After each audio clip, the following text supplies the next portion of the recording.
Ano na, meron pa ba? Yun yung keyword eh. Basta reminder lang. Ang importante, aware ka na. At bawal mandaya. Hey guys, what's up? Welcome back to our YouTube channel. Ako nga pala si Paul, and today, kasama ko ang mga tropa ko sa isang very relatable and interesting na vlog. Life in a day of engineering students living in the IT era. Alam ko na alam niyo na mahirap maging isang engineering students, lalo na ngayon sa digital world. Kaya yun ang pag-uusapan natin today. Kaya stay tuned, dahil hindi lang ako ang makakasama niyo today.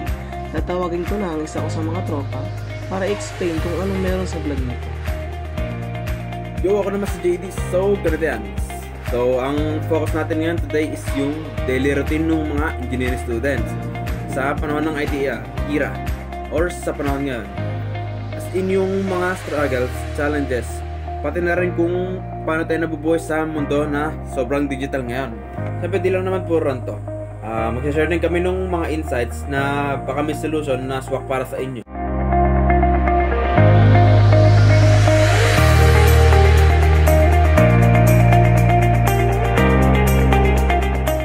So kung na-curious ka, nakarelate ka, gusto mo malaman kung paano ka mag-navigate sa buhay student gamit ang tech. So huwag ka nang lilipat. Chill ka lang dyan kasi start pa lang to. So ayun, napag-usapan na natin yung overview. Pero syempre, may specific tayong problem na tatalakayin today. Di ba JD? Ako sasagot dyan. Hello po. Ako po si Ken at yung pinaka-problem, yung common problem ay yung hirap ng mag-manage ng oras dahil sa sobrang maraming distractions po. So for example, may class, may deadline, tapos maya-maya, nasa FB na ka or tap ka na ng ilang oras. Sa totoo lang, ang hirap i-balance lahat kasi kahit alam mo may priority ka, ang dali lang ma-distract. Parang yung mental focus mo naapektuhan. Para siyang cycle na paulit-ulit. Marami kasing bagay online kaya madaling makuha ang attention mo sa ibang bagay. Ikaw sa paano yun? Paano mo nalalaman kung patakad ka pa ba or nagiging time waster na lang yung screen mo? Good question. Minsan ang ginagawa ko ay try to track how much time ang na-spend sa bawat task na pwedeng pinitan ng timer.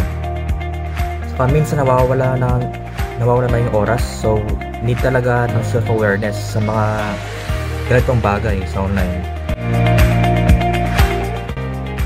So, bale, okay naman yung sinabi mo about dun sa distraction. So like, can you tell us more? Gaano ba ka-big deal talaga yung problema na yan? Hindi lang yung na medyo distracted ka, often nawawala control mo sa time mo. Saka minsan nawawala yung energy mo para sa mga schoolwork mo.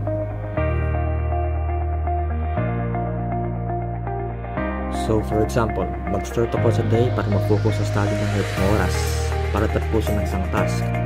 Pero kung gumamit ka sa phone ng kahit 5 minutes lang or nag-message, nawawala na. Madaling masira at siya mo dahil doon. Bawat message o tawag at hindi mo na malala yung original focus mo. At minsan hindi ka na sure saan ka magsisimula. Ay, teka, may follow-up lang ako. By the way, ako nga pala si Limot. But yeah, totally approach yung LinkedIn. Kaya gusto ko itagdag doon. May mga times na kahit gusto mo mag-focus, parang kulang sa push. Relate. Ilang beses na ba ako napasabing 5 minutes break lang tapos 2 hours na agad? Exactly. Minsan din parang kahit may schedule ka, hindi siya nasusunod kasi digital temptations are everywhere. So I think it's more than just distraction. It's how digital life is wired to grab our attention 24/7. Tama naman kayo dyan. Lalo na kung group chat pa mismo yung distractions, diba? Yung mismong group sa class, ang ingay pagdating sa kalokohan. Kaso, pagdating sa projects, ayan, tamahim eh. Totoo. May isang araw nga, bukas na ako ng GC para magtanong. Kaya yun, nahata ako sa memes na wala ako ng gana. Kaya minsan you really need to set boundaries talaga. Kahit ang hirap, it's not just about time management anymore, pati mental discipline. Rin nga, lahat nung class natin to be productive, andun na sa digital world. Ang kaso, dun din naman nanggagalang yung mga distractions. So ano ba dapat gawin natin para hindi tayo lamunin ng distraction? Uy, Arvin, ikaw na nagtanong, ikaw na rin kaya sumagot. Bilis na. Share mo yung genius thoughts mo. O ito, para sa akin lang. Honestly, wala namang perfect solution eh. Pero may mga ways para kahit papano mabawasan yung distractions. Una, I use digital tools like timers and calendars, lalo na yung may mga alerts. Tinutulungan akong i-divide yung oras ko para sa specific task. Pangalawa, tinatago ko talaga yung phone ko. As in malayo sa desk, out of sight, out of mind. Pangatlo, I play a lo-fi or ambient music para mabawasan yung urge na mag-click sa kung ano-ano. Simple lang siya, pero if consistent ka, effective. It's all about building a system, like time blocking. Assign ka ng oras sa bawat task. Pag oras ng break talaga. Pero pag focus time, lahat ng notification patay. It trains your brain to follow a rhythm. Hindi ka basta-basta naagaw ng distraction. Solid yun, Arvin na. Pero kung i-apply talaga natin yung mga ginagawa mo, ano kaya effect na in the long run? Honestly, malaki talaga. Kung masanay tayo sa may system, kahit simple lang like time blocking o kahit pagtabi ng phone habang nag-aaral, mas madali gumalaw, mas less stress, less cramming, mas may peace of mind. Kapag disiplina na yung kasama ng routine mo, hindi lang schoolwork ang gumagaan, mas may time ka sa sarili mo. Matulog ng maaga, kumain ng maayos, kahit makipag-usap sa family or friends, at ang pinaka-rewarding, yung guilt-free na pahinga. Yung keyword guilt-free. Ang hirap kasi minsan kapag mag-break ka, pag alam mong tambak ka pa, pero kung may structure kahit paano, may peace of mind ka, diba? Pre, parang TED Talk na to Pero gets ko. Pero pag may sistema, hindi ka parang robot. Para kang human na may control. Sakto. Di naman kailangan sobrang rigid Ang goal lang is to take back your time. Control mo yung oras mo. Hindi yung oras ang kumontrol sa'yo. Ano na, meron pa ba? Tapos na ba to? Or close meeting na ba? Ay nga, pala, no? Si Arvin na bahala dyan. May Excel sheet ka na rin siguro with color coding pa. When we talk about resources, hindi lang yan basta gamit. We're talking about tools, platforms, systems, and even personal habit that make solutions actually work. Una sa lahat, digital tools. We have access to Google Calendar, Notion, Trello, Focus, and even basic alarms or app blockers like Forest. Lahat yan libre or at least may free version na sapat for student. Hindi mo naman kailangan ng high-tech para maging organized. Kahit simpleng notebook, physical planner, or timer sa phone, okay na yan. Ang importante dito, may system ka na sinusunod. Kahit manual lang. Basta consistent ka, may progress ka. Pangalawa, us. Yes, kasama tayo dyan. Classmate, props, group chats, forums.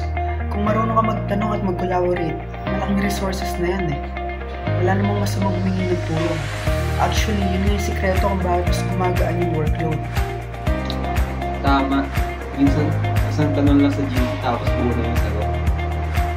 Last but not the least, mindset. Lahat ng tools and people walang silbi kung hindi mo gagamitin ng tama. Kailangan ng intensyon. Kung gusto mong magbago ng habits, mag-improve, maging mas productive, start with the right purpose. Very. May life advice pa yan See, hindi lang puro mag-rose yung kaya kong gawin. May silbi rin ako minsan. So ayan mga ka-vlog, kung umabot kayo dito, congrats.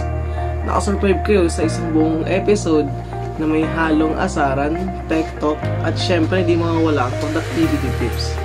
Literal na life in a day of engineering students talaga. So, bali may learning, may konting NS, may delay. Pero mag-a-argue naman siguro lahat na yung din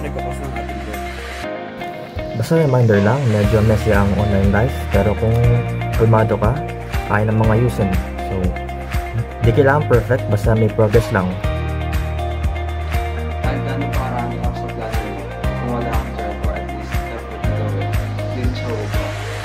Start small, isip ka sa oras, sunod na lakad. Ang daming wisdom. Saan ba ito galing? Vlog or collection?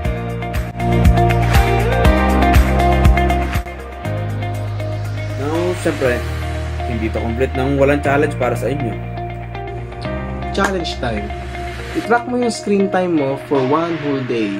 At the end of the day, message mo kami or comment mo dyan sa comment section.